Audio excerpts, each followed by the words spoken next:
G'day guys, and today Shorty and I are going to do the review. It's just between Geelong and the Giants. A giant win over GWS, matey. A very comprehensive win. Cats home by 44 points in their final game at Simmons for the year, we'd have to say.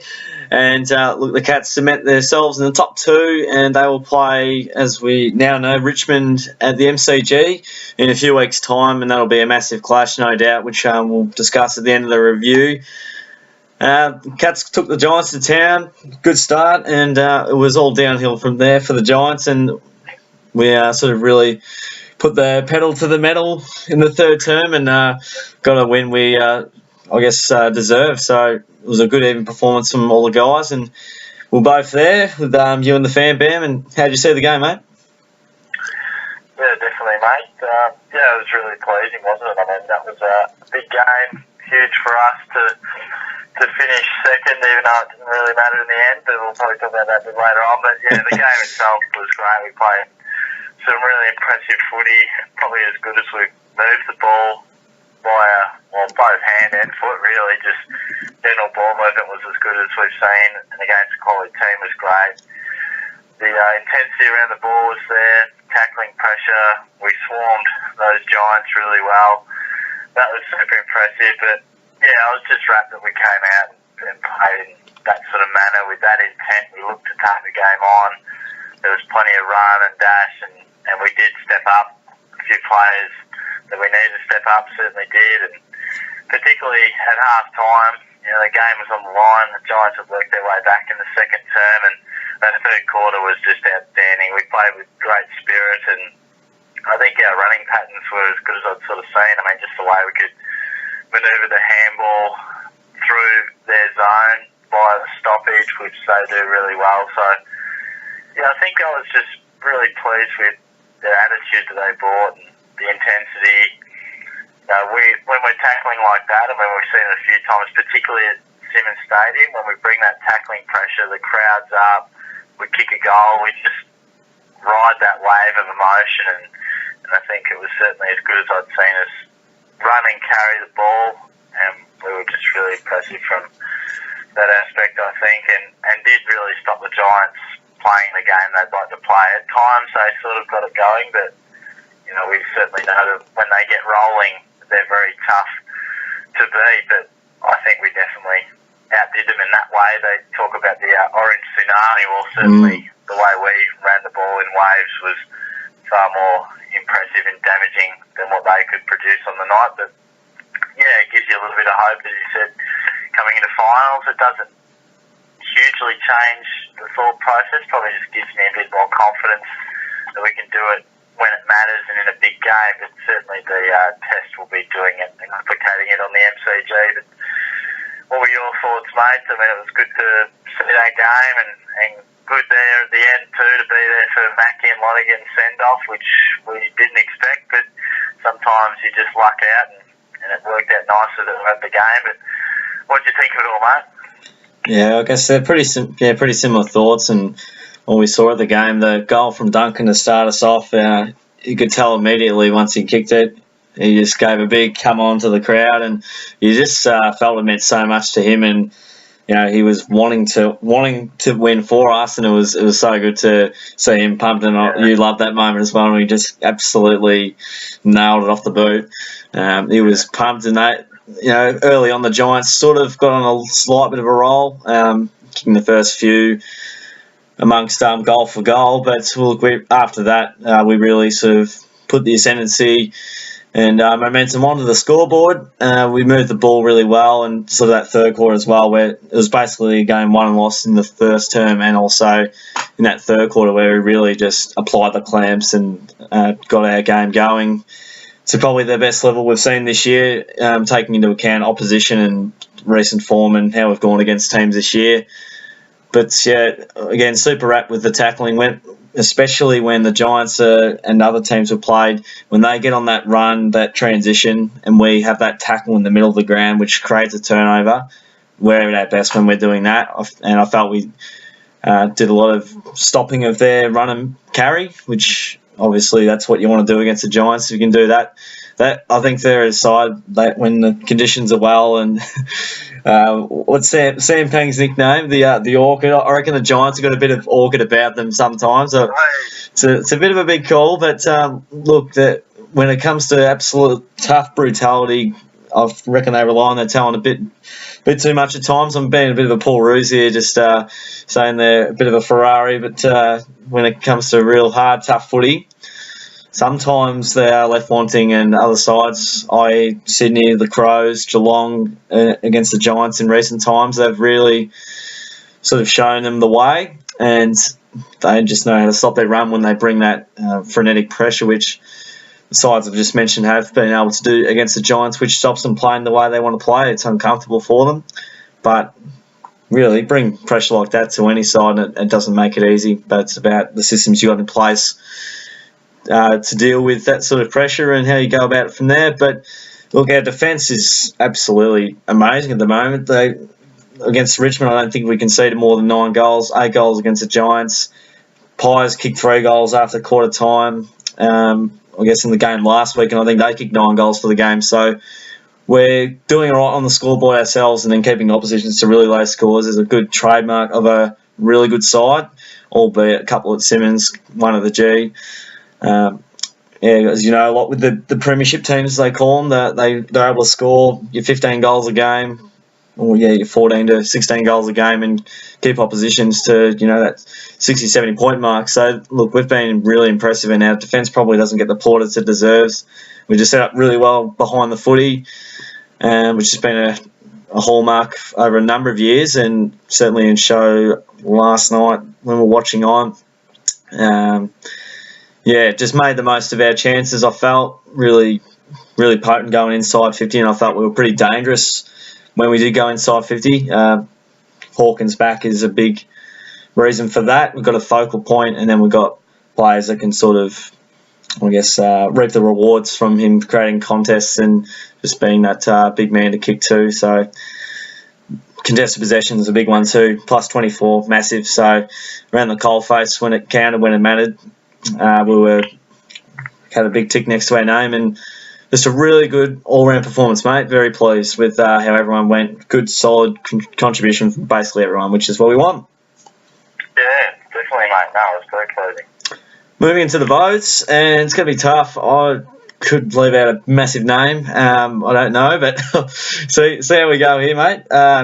We're at the game, obviously. How did you see the best players on the ground? There was plenty to choose from. Yeah, absolutely, mate. I mean, it was difficult. Going through the names, I felt I was certainly leaving some guys out that I just wish I wasn't, but I've given it to 3 midfielders, and when I really thought about it, sometimes you want to break it up, but I just thought these guys were the best players on the ground. I thought Dangerfield was my 3 votes. I thought he was outstanding again, particularly early, just doing what we needed, and throughout the whole game, really. I mean, the work he does out of the stoppage and how explosive he is. We can take it for granted sometimes, but he's crucial when he does that. I gave 2 votes to Sam Menengola, arguably his best game for the club. He was outstanding. He's had some pretty good form too. Goal-kicking midfielder, which we really like, and we've been demanding he step up for a little while, and I think his last few weeks have certainly answered those calls, which is good. And 1 vote to Mitch Duncan. I mean, he started the game in unbelievable fashion. I mean, I don't think he could have a better first 10 or 12 minutes than he did. Had on a string. Inside 50, goals and meters gained. It was unbelievable stuff. So, and he was pretty good for the rest of the game anyway. But look, I would have loved to give Tommy Stewart a vote again. I think I did last week, but just couldn't quite squeeze him in as good as he was. Zach Smith was really good, and even Cam Guthrie again, and Dan Menzel was fantastic. I've hit him around a little bit, but he was back to some really good form. And as you mentioned, the defenders as a unit were great, but again, they all just do their job, and the scoreboard suggests that. So I thought it was huge in the midfield, and that's just how I saw it. Only just a couple of guys just missing out, but what did you think, mate? Yeah, a couple of little changes there, and there is one guy I've literally given a vote based on how many weeks he's just been putting his hand up for a vote. Watch this space, and I reckon Men's will feature later in the player review. Bit of a teaser there for you guys. So I've given the 3 to Menegola. You got the 34 touches, 5 marks, 4 tackles and 3 goals, which were all at pretty crucial times. I'm all about players kicking goals at crucial times and standing up when the moment, I guess, calls for it. Yeah, look, he was huge around the contest. He's kicking inside 50 is a feature, as I mentioned most weeks when he's in the votes. He's really become a damaging midfielder and really prominent player for us. Those goals are gold, I'd like to say. Just he's such a long, prodigious kick, and you'd like him kicking him from outside 50. He's just such a great kick and an absolute workhorse. I've given the 2 votes to Mitch Duncan, the 27 touches, 5 marks, 4 tackles, and also kicked a goal. Yeah, as you mentioned, mate, the start probably got him these votes. He had it on a string, I said. At the game, he was getting goals and setting them up, and I reckon his kicking's back to his best. It was just really solid throughout the night, and that's me being pretty harsh on Mitch because his kicking has slightly let him down at times this year, offset with getting more contested football. But again, he was fantastic on the night. And the 1 vote to Tommy Stewart, Paddy Dangerfield. Don't hurt me. I've given the 1 to Stewart. 18 touches, 8 marks, fantastic. He also got on the scoreboard. Look, he set up a few goals himself. He rebounded brilliantly. He was just a focal point down back, really run and gun from the back line as well. Very attacking, very confident. Sometimes he's a bit too confident and doesn't realise his players around him. But look, this isn't a vote based off this game purely. It's based off a number of weeks. He's been magnificent and hasn't quite gotten the votes. And Dangerfield would probably, again, he played a brilliant game and very, very, very stiff not to get a vote. But I'll be forever giving him votes and leaving other players out. I mean, I probably agree with your 3 in a relatively similar order, but I'll have to give Stewart 1 on this occasion. And give him a bit of love. No, it's fair enough, mate. He was very close to mine as well. Yeah, no, very good. Moving into the player review, and we'll discuss sort of the ins and outs, potential players to come in, how we thought players went on the night, and what the makeup looks like going into finals, Selwood, Cockatoo, and things like that, mate. What have you got for us in that space? Yeah, well, it's going to be pretty simple, really, for the Richmond game. I mean, it's just going to be a matter of if Joel Selwood can get up, and I think that's pretty much all we'll be doing, really. I mean, Buzzer, you're clearly keeping the side. I mean, he was a bit inaccurate, but he is a really nice kick, so that'll come, and he's looking pretty good. All the other sort of question marks there about a few guys, Parker was a little bit quiet, but I think you persist with him and you leave him in and give him a few weeks. But Joel Selwood's the one. He's aiming to play a match simulation on the Saturday of the bye, so that's his sort of run into the final, ideally. Hopefully he gets up, and if he does, hopefully he gets through that little match simulation all right, through the week all right. He'll probably be touch and go, really, but and if he were to go out, if he were to come in, who goes out is a real tough one, but, I'd have to have more of a closer look at it. But, whether Parsons is going to be fit as well is another question. Maybe you can bring Selwood in for Parsons. I know they're slightly different roles, but, I think we do have guys who can slide forward a little bit more, and that midfield rotation is so big these days, you can certainly get away with something like that. But, I think it'd be pretty straightforward, mate. I mean, all the question marks we've had about positions and players, when you come off a game like that, you're not going to be throwing the magnets around too much, so I think it'd just be a matter of seeing how Selwood comes along. Cockatoo doesn't sound like he's close, so I think it's going to be fairly simple. It'll be a wait-and-see game on Joel Selwood, I think, so fingers crossed, because you just got to have a bloke like him in a final. He's made for finals. Let's just hope he can get up. And I'd back him in to get up. He's just that sort of player that can play at 80% and still play really well. So I think he'll certainly be in the likely category right now, I'd say. I think it's a very good chance to pop up. I mean, you just know he'll sense the occasion, and I mean, he'd play with a broken leg if he if he could. Like, he's that type of guy. Just he'd put his hand up no matter what. He's an absolute warrior, as we know. As you say, Parsons. I'm looking at the team sheet, mate, and I can't see anyone you'd really take out besides him or Parfitt, Kolajasny. But then, I'm clutching at straws really by picking players that are in different positions. So it'd probably be out of those guys. We had a bit of a chat about Kolajasny and how he's been fitting into the team. I was chatting to old mate Langs today about it, actually, and he kept Scully to 3 kicks. So I'm not sure if he was tagging on the wing, mate. He kept him to 13 touches, 3 kicks. I thought Scully was pretty quiet, so great effort from Kolajasny there. We'll give him a bit of a shout out there for a great role, if that was what he was trying to do, or whether Scully just had an off night. I'd probably have to look at the vision much more closely and things like that. But looking at the team, you wouldn't really throw much around, I wouldn't have thought, when you've got a method that seems to bring good success. They kept throwing around Stanley on the radio, and I just don't think that's even worth a thought, to be honest, or oxygen, really. Look, Buzzer should stay. I mean, the potential upside for him in a final is much bigger than what Stanley could offer.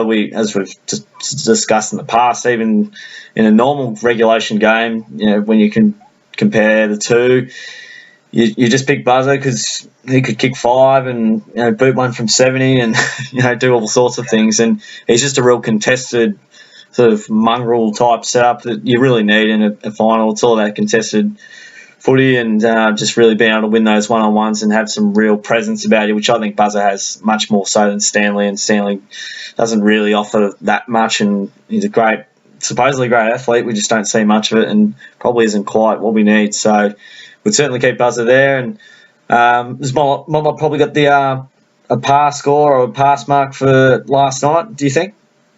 Oh, yeah, definitely. It wasn't his greatest game all the time, but I think he did some pretty nice things. I mean, there's certainly 2 or 3 occasions where he broke the lines and took them on, and that's all we can ask, I think. He kicked a good goal in the third, got us up and about. So, yeah, I mean, definitely. I mean, it wasn't one that you see him feature in the votes, but certainly if you could get that on a weekly basis, that's pretty much all we ask for him to take the game on. And if that was Kolajasny's role, then well done. I mean, I'm not sure whether, I don't know if Scotty confirmed that in the press or not, but I'm not too sure. It didn't stand out to me like an obvious thing at the game, that you can sometimes miss things at the game, but if that was his role, then good job. Yeah. Attacking winger. It's a new position we've made up. Might rewatch the tape and see how closely he was paying him some attention. And then to get Blitzars back probably ahead of schedule was good, and he was only serviceable last night, did a couple of good things, but he'll be better for the run, as they say, and I think finals, he's another guy that you just want to have in your team, a little bit more experience. Yep, for sure, mate. Just got to have Jakey Boy just work on his kicking a little bit and his disposal and decision making. But other than that, if that was his role, well done, Jake, and keep it up. So, any final thoughts for the player review, mate, or you pretty much got out what you need to say? Nah, mate, I'm all good. Got it all out. Clean slate. Perfect. Oh, well, Mackie and Lonergan out as of the end of the year, so that was after a really good win. It was a bit emotional, just those guys waving away. It looked like, it was pretty much they're done and dusted for the year and just saying goodbye to everyone. So that was, tough to watch because you just feel like Lonergan's got another year in him, and that also brings up another debate about premiership window contention as well, but that's another story for another day. We got the Tigers, mate. We sure do, mate. We sure do. Guess where it's at? Yeah. Where's it at, mate? Tell me. It's not at Simmons, not at our home ground. Sorry to break it to you, mate. We won't be at home for the home final. We earned the right to, supposedly. No, that's that's all right. You played 23 rounds to play the opposition's home ground. That's fair enough. No dramas. But, yeah, clearly we're not going to just sit here and whinge too much about it. And people say that we're just two Cats fans whinging about it. But there's been a number of times where I've said it before anyway. I've felt that the Dogs should have played at Etihad instead of the MCG on certain occasions. So it's not something that's purely based on the Cats. I think it should just be, if you earn that home final, you should play at home. It's a competition, not a money-making device. They make plenty of coin anyway. So maybe if you wanted to just split the ledger a little bit, you might say, well, look, prelim finals, may just play the G, whatever. You know, it's the people's round to get the crowds in. But I think qualifying final, we deserve to beat Simmons, but clearly it's not. So how's the game going to pan out? It's going to be tough. I mean, if it's Simmons, I go in extremely confident. I mean, the way we defeated them the other week was really good. The potential ins we could have in comparison to that game, another really good prospect, and just how good we are at Simmons would have me licking my lips at potential prelim, but that's not the case. So, yeah, I think it's almost a 50-50 really, mate. I mean, Richmond are a really good team in the MCG. They're a really tough side. I mean, they're a good team as is, but they play the MCG very well, as they should. It's their home ground, and we still have a few question marks about how we play at the MCG. So, of course, Collingwood opened us up in that first term. Equally, we turned it around and dominated the last three quarters. And Collingwood aren't a great team. You know, give any team a fair go and they can play good footy. So the jury isn't out on whether we're a good or bad side of the G. I still think we can play some good footy there, but it does tend to open up a few flaws that we have. And it's going to be very interesting. I'll go there expecting to win. I think the way we played against the Giants gives us that right to go in with expectation. Historically, we have a good record against Richmond. Finals experience-wise, we have a good record, and we certainly have more of that against the Tigers. So, but it'll probably just come down to less of those factors and more of your systems and structures on the game, or on the day, I should say. And the old tall back line versus small forward line will be interesting. And do you tag Dustin Martin? I probably think he's almost untaggable. We haven't tagged him. We've played well, so we probably wouldn't change that. You know, all those little factors will be really interesting, mate. But I guess without going too in depth on that, I think we have a right to go in with expectation. But we should also acknowledge that we are a poor finals team under Chris Scott. I mean, yes, 2011 was great, but that was an elite team that he inherited and coached well. But under his reign and what he's developed, we have been a fantastic home and away team and a very, very poor finals team. So whether we can change that on the MCG is going to be interesting. And that's the only thing that really stops me from saying, yes, I'm really confident against a team that I do think we're a better side than Richmond. But the fact it's on the G, our finals record doesn't tell a great tale in recent time. Just adds that little bit of doubt. So that's where I'm at, mate. I'm not sure what you reckon of that, but what are your thoughts? Yeah, we covered the whole lot there, mate. Yeah, very good. Yeah, well, look, I'll go in with a bit of confidence, knowing that if we bring our best footy, we'll beat Richmond's best footy. With our recent form, it's been pretty solid. That hopefully takes him well. Our performances from post buys, if you want to call this a buy, which it will be, isn't great. That's probably another sort of one you could put in the cons column. But when you look at the pros and also our finals record, as you say, isn't fantastic if you look at it on the paper with the wins and losses, and that's fine. That's how you mark it. That's the business we're in, mates. We wins and losses. So look, the pros side of it, as you said, yeah, record against Richmond. We haven't lost against them since 2006. So look, we're going with a bit of confidence and probably a psychological edge to a degree, knowing that we've done it all in the past, and there'll be players there thinking, yeah, I've never lost to Richmond and I don't look like losing to them. So, look, I think that'll play on the players' mind and also Richmond's. But, yeah, the MCG, how big of a factor it plays, we'll find out. We're not amazing on the G of late. Haven't been too convincing there. But if we are willing to work hard, and again, as I say, a lot of the weeks it's not about who comes in, but or who's on the paper, but the start to the game and the initial mindset and the attitude we bring along will be massive. If we come out and blow Richmond out of the water in the first quarter, that might be where the game's won and lost. So, look, that'll be massive and telling. And look, we've got, as you said, we've got to acknowledge how much Richmond have improved, and they're pretty tough to beat at home, and they're going to have more fans than we're going to have there. That's just obvious because they're basically at home. They'll get right behind them. That'll be intimidating. It could be 85, 90,000 there. It'll be a cauldron for us to go over there, I guess, to beat the Tigers, but certainly capable. If we bring close to our best footy, if not our best, I reckon we win. But let's hope we get the chocolates done, mate, because we could potentially run into Sydney, and that would spell big, big danger. Positivity it is. It would, but we'll just focus on getting the job done against the Jigs, and hopefully we don't have to meet them to potentially later in the final series, so we'll just see how we go. But can't wait, mate. It's exciting. I was pleased on a personal note that it was a Friday, because if it was a Saturday, that would rule me in a little bit of doubt. I haven't got my roster yet, but on a nice little selfish note, I was glad it was a Friday. Yeah, very good, mate. And go Essendon. Hopefully they beat the Swannies. They should have got them early in the year. Be a huge ask, but that'd be just perfect. They knocked them out nice and early. Yeah, no, definitely. We're backing hard for them. Oh, absolutely. I'll be watching that with great intensity there. So that's the review from Shorty and myself on the Cats and the Giants, and basically a preview of the next week, the next game we got up, which is against the Tigers at the G. Not at Simmons, it's at the MCG, everyone. So all nice and fair and equal there from the AFL.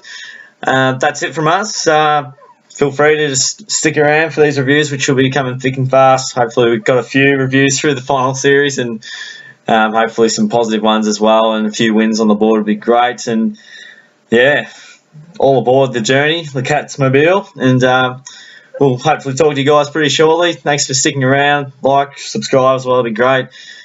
We'll catch you guys next time. Thanks again.